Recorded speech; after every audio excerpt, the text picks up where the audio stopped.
Okay, number 1. A 900 gram mass, oh, I know the trick here, I have to convert that to kilograms,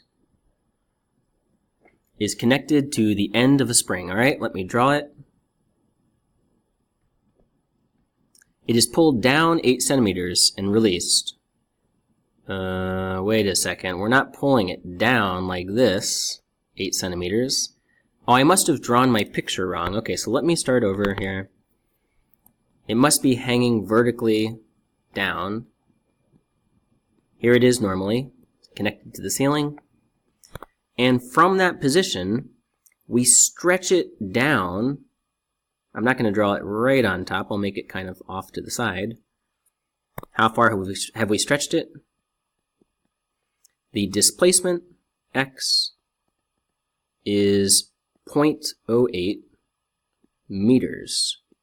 And I'm converting that too, because centi is 10 to the negative 2. We have to take out the centi, replace it with the 10 to the negative 2, and we get 0.08. We let go, it's released. And what happens? Oh, this is simple harmonic motion, and I know that because it's familiar, but also they tell me that it oscillates 10 times in 14 seconds. Oscillation, that's where it goes down, it goes back up, and now when it's at the top, it's 8 centimeters above where it started, assuming there's no friction or energy loss. And then it goes down, so it passes through the center, through the equilibrium position here. And it goes down 8 centimeters, and then back to the middle, and then back up, and then back and forth, until we, are hypnotized or fall asleep or something. Alright, let's see. It oscillates 10 times in 14 seconds. I immediately know that I can calculate both the period and the frequency. Period. What is the definition? It's the amount of time per oscillation, or it's the amount of time to complete one oscillation. Frequency is the opposite, the inverse. It's the number of oscillations completed per second, or per unit time, we could say. So, alright, how much time passed? 14 seconds. How many oscillations occurred? 10, exactly. Not 10.2, not 10.3, 10. And so we could calculate both, the period and also the frequency. Alright, I don't know which one is useful, so let me keep reading. Find the spring constant. Spring constant. Wait, I know this one. I always forget the variable. Oh yeah, that's K. And the units for K are newtons divided by meter, Newton per meter. So I have to find that. And the maximum restoring force.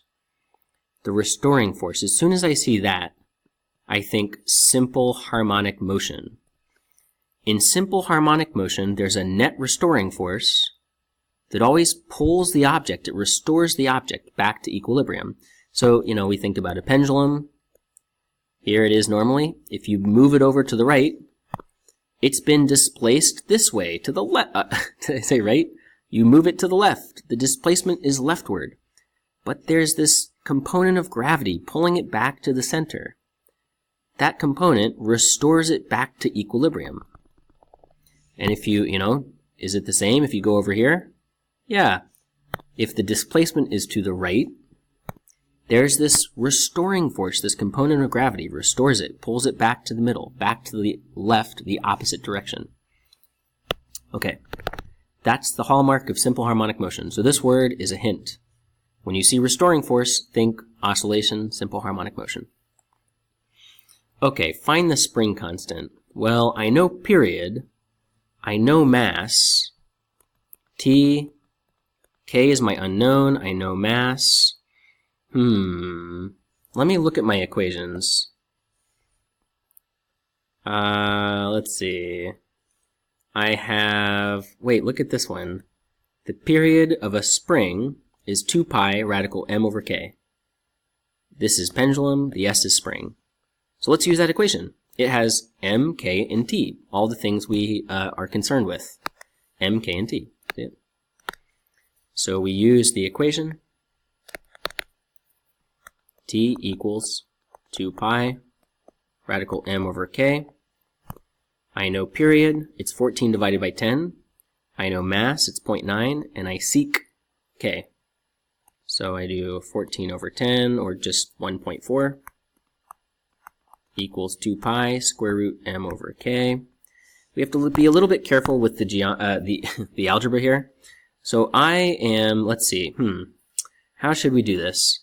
I'm going to multiply both sides by, divide both sides by 2 pi. Right, so I've got 1.4 over 2 pi.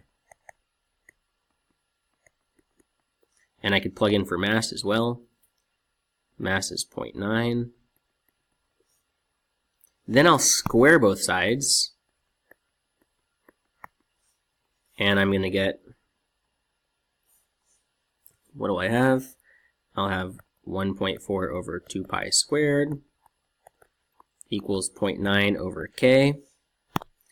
When I isolate k, I can't just divide this away to the other side.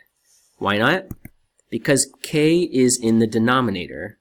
If I divide this away, I'll have on the right side 1 over k. And the question wants me to get k, not 1 over k. They're not asking me for the inverse spring constant.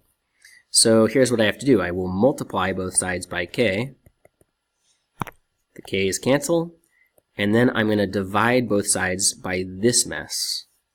And k is 0.9 divided by the square of 1.4 over 2 pi.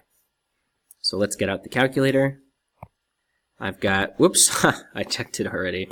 Okay, 0.9 divided by, paren, 1.4 over 2 pi, uh-oh, I'm making a mistake here. Do you see the mistake? Squared. That's not the right way to calculate this. I've made a mistake. This calculator is going to divide 1.4 by 2, calculate the value, 0.7, and then multiply 0.7 by pi. And that's wrong. Look at this. It gives me the wrong answer. What I want instead is 0.9 over 1.4 over, and then I put parentheses around my entire denominator, and then I close that outer parentheses squared. Oops. And there's my answer, 18.1 newtons per meter. Voila. All right, moving on to the next part. We have to find the maximum restoring force. Now, they're being a little tricky when they say find the restoring force, because what is the restoring force? What's the force that pulls it back toward equilibrium? Well, the restoring force that pulls it back toward equilibrium is, in the case of a spring, it's the spring force. Now, the picture's a little more complicated, because when you stretch this thing down, there is gravity. And the spring force has to be strong enough to overcome gravity. They are not asking for the pure spring force. They are asking for the restoring force, I believe. I believe the way this, it's a little unclear, but the way the question is phrased, it sure seems like what they want is the net restoring force that pulls the system back up toward equilibrium. Okay? Now, there is, fortunately, an equation. They are almost indistinguishable. But I believe the way that they're shown in this equation sheet, when an object executes simple harmonic motion, the net restoring force is equal to k times the displacement, and one of them, if the force, if you pull the thing down, that's negative. The force points up, that's positive, so we have to take the absolute value for the equation to hold true. Okay, let's look at the equation sheet. Where is that one? It's right here. Now the way they write it, they're talking about the spring force here. The same equation applies for simple harmonic motion. So we're going to use that equation. The net restoring force, we could also think of it as the net restoring force. Okay. Fortunately, in the case of a spring, the k, the constant here, is simply just the spring constant. So we know that value. What is it? We calculated it in our prior answer. Technically, the correct way is to keep all those digits, 18.1 blah blah blah. And the displacement, how far down is it stretched? Well, what's the biggest stretching distance we get? What's the biggest displacement? 0.08. It never gets farther down from where you originally pull it. You know, we release it with our hand. We release it from rest. We're not pushing it up. We're not pulling it or, pushing it down or anything. We're just letting it go from rest. So the maximum displacement is however far we stretch it initially. When we calculate this, times 0.08, it automatically puts in the answer from above, 1.45.